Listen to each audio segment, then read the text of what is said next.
आज की पौराणिक कथा का सार है कि आखिर पाप कहाँ कहाँ जाता है। आज इसी संदर्भ में जानकारी लेकर आया हूं। दोस्तों, पूरी जानकारी के लिए वीडियो के अंत तक बने रहे और चैनल पर नए हैं तो चैनल को सब्सक्राइब करके बेल आइकॉन को ऑल पर सेट कर ले, ताकि जब भी वीडियो अपलोड करूं तो नोटिफिकेशन मिलती रहे। धन्यवाद। तो चलिए दोस्तों, वीडियो स्टार्ट करता हूं। एक बार एक ऋषि ने सोचा कि लोग पाप धोने के लिए सभी लोग गंगा जाते हैं, ऐसे में सारे पाप गंगा में ही समा जाते हैं। इस तरह तो गंगा भी पापी हो जाएगी।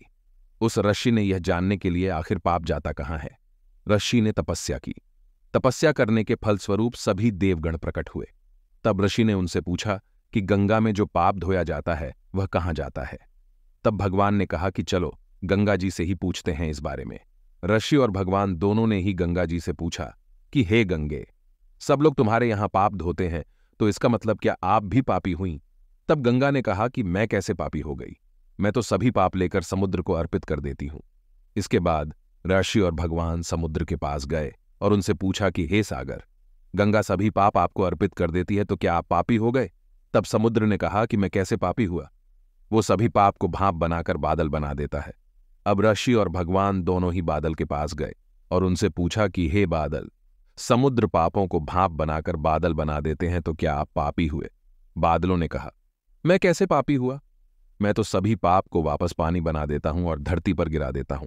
इससे ही अन्न उपजता है, इसे ही मानव खाता है। उस अन्न में जो अन्न जिस मानसिक स्थिति से उगाया जाता है और जिस वृत्ति से प्राप्त किया जाता है और जिस मानसिक अवस्था में खाया जाता है, उसी के आधार पर मानव की मानसिकता बनती है।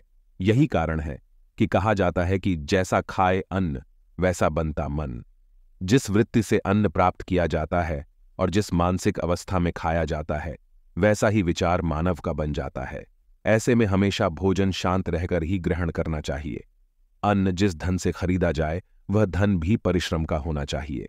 दोस्तों, अगर ये जानकारी अच्छी लगी है तो एक प्यारा लाइक और कमेंट करें। धन्यवाद।